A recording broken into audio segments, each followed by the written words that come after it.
Hola, mi Vanessa Castellano. Soy Betsabe Pincay de tercero de básica. Voy a exponer los animales vertebrados. Los vertebrados son animales que tienen columnas vertebrales, un esqueleto óseo y huesos internos o cartilaginosos. Son vivíparos que nacen del vientre de la madre, ovíparos que nacen por medio de huevos.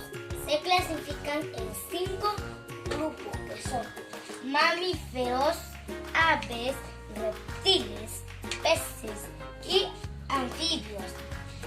Muchas gracias, esto es todo lo que pude decir sobre los animales vertebrados. Muchas gracias, chao.